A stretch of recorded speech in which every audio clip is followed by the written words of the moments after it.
Assalamualaikum warahmatullahi wabarakatuh. Perkenalkan, nama saya Daniel Semit. Saya berasal dari Prodi Sistem Informasi kelas C.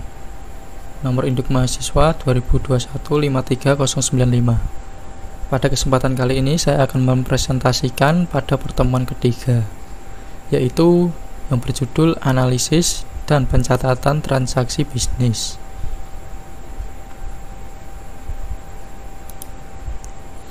Tujuannya sendiri yaitu yang pertama, menjelaskan mengapa akun digunakan untuk mencatat dan mengistisarkan pengaruh transaksi terhadap laporan keuangan.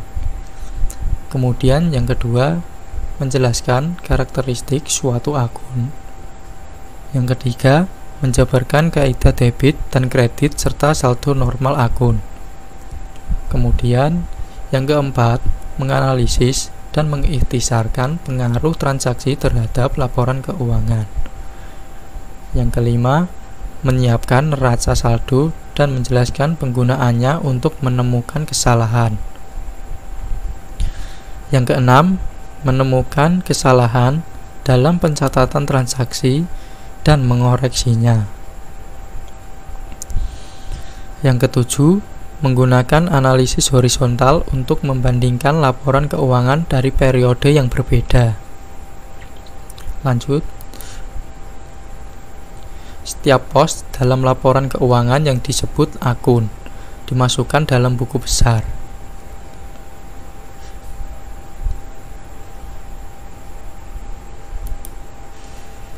Kemudian sekelompok akun untuk suatu entitas bisnis disebut buku besar. Jadi pengertian buku besar yaitu sekelompok akun untuk suatu entitas bisnis.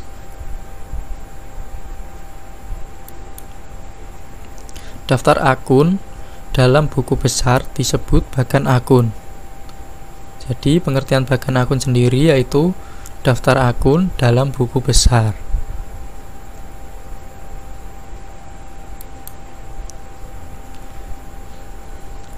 Klasifikasi utama dari akun. Yang pertama di sini terdapat aset. Aset sendiri yaitu memiliki pengertian sumber daya yang dimiliki oleh perusahaan. Di sini macam-macam aset yaitu terdapat kas atau modal kita yang kita masukkan untuk sebagai modal perusahaan. Contohnya kita memiliki uang dan kita memasukkannya uang kita tersebut untuk menjadi modal perusahaan sehingga menjadi aset perusahaan.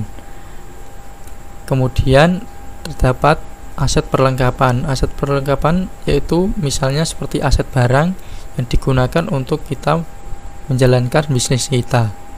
Kemudian terdapat aset bangunan. Aset bangunan sendiri yaitu tempat atau yang kita gunakan untuk memulai aktivitas bisnis. Kemudian terdapat aset piutang usaha. Aset piutang usaha sendiri di sini bisa dicontohkan seperti hutang bank atau yang lainnya. Kemudian kewajiban. Kewajiban sendiri yaitu utang kepada pihak luar. Pihak luar yaitu contohnya bank, BPR dan lain-lain. Di sini terdapat utang usaha, hasil bayar atau utang gaji yang sering yaitu disebut gaji karyawan.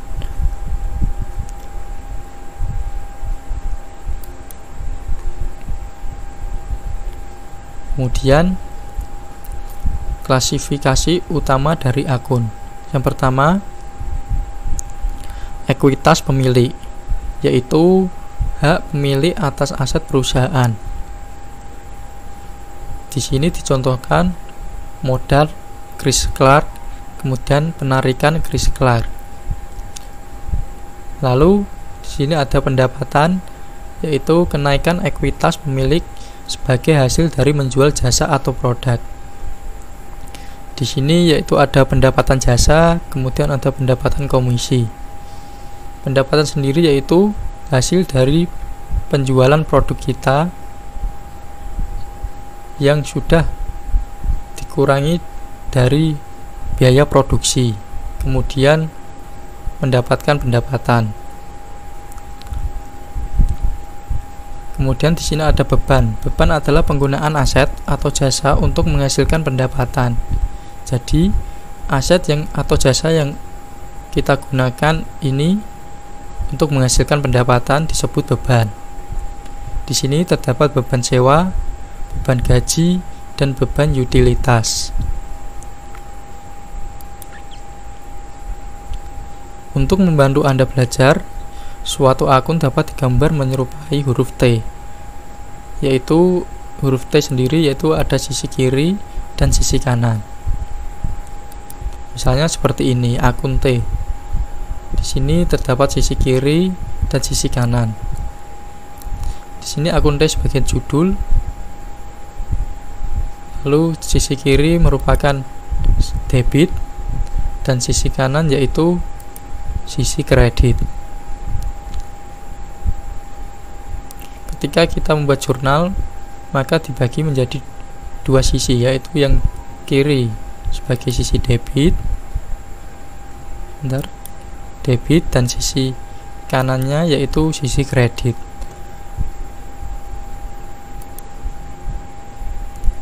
Jurnal umum.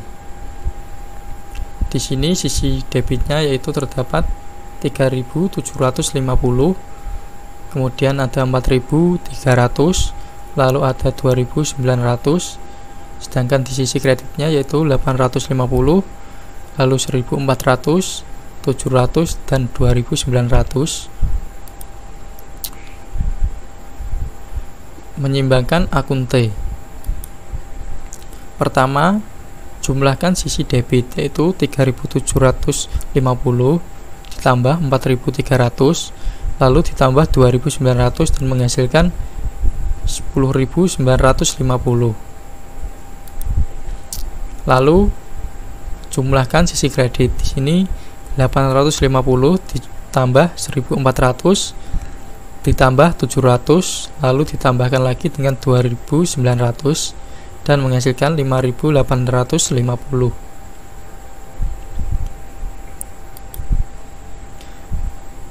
Lalu yang selanjutnya, kurangkan total kredit dari total debit untuk mendapatkan saldo akun.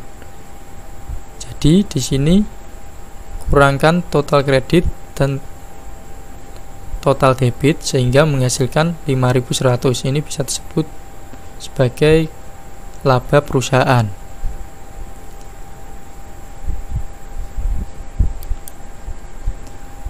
Transaksi dan akun neraca. Pada tanggal 1 November, Chris Clark menyetorkan $25.000 ke rekening bank atas nama Net Solution.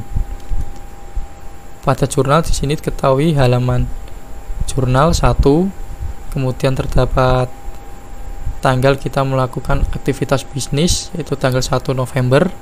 Kemudian di sini ada uraian atau keterangan dan sisi kiri debit, kemudian sisi kanan kredit.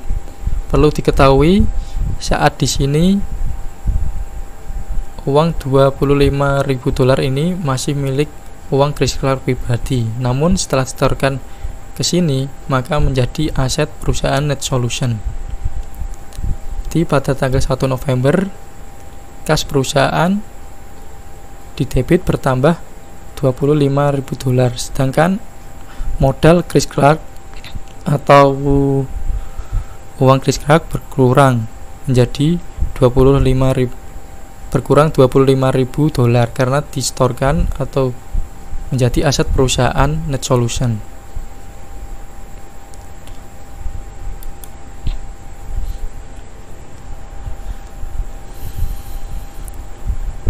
Dampak dari jurnal ini di buku besar. Di sini kasnya pada sisi debit bertambah $25.000, sedangkan modal Chris Clark pada sisi kredit ini berkurang modal Chris Clark sendiri berkurang $25.000 karena disetorkan ke aset perusahaan atau diinvestasikan ke perusahaan, sehingga sisi kreditnya di sini bertambah.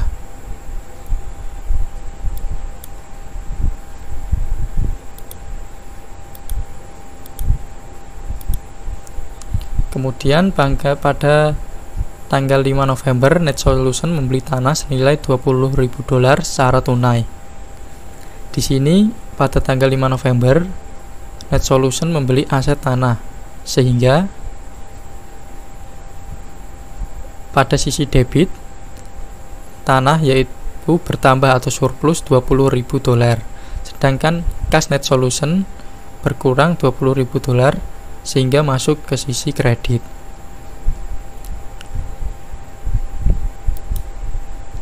Dampak dari jurnal di buku besar. Dampak dari jurnal pada tanggal 5 Net Solution membeli tanah $20.000 secara tunai di buku besar, yaitu pada kasnya tanggal 5 sisi kredit bertambah $20.000 karena Net Solution membeli tanah secara tunai sehingga kasnya berkurang $20.000. Lalu pada sisi tanah sisi debitnya bertambah $20.000. Sehingga di sini diketahui kas dari perusahaan Net Solution sendiri sisa $5.000.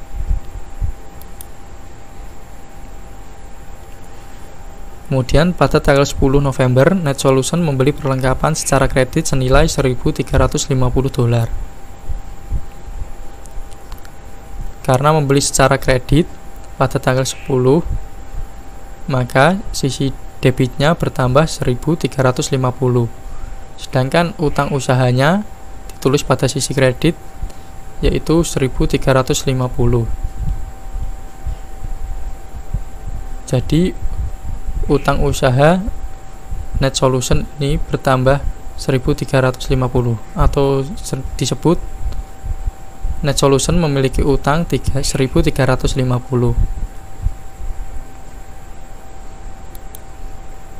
Dampak dari jurnal di buku besar. Pada aset perlengkapan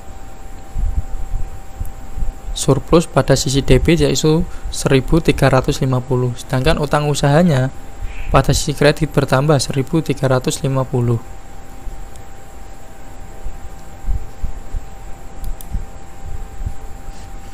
Lalu pada tanggal 30 November Net Solution membayar kreditor sebesar $950, yaitu pada tanggal 30 utang usahanya pada sisi debit surplus $950, sedangkan kasnya berkurang sehingga ditulis di sisi kredit $950 karena untuk membayar kreditor sebesar $950. Sekian presentasi dari saya. Apabila ada kesalahan mohon dimaafkan.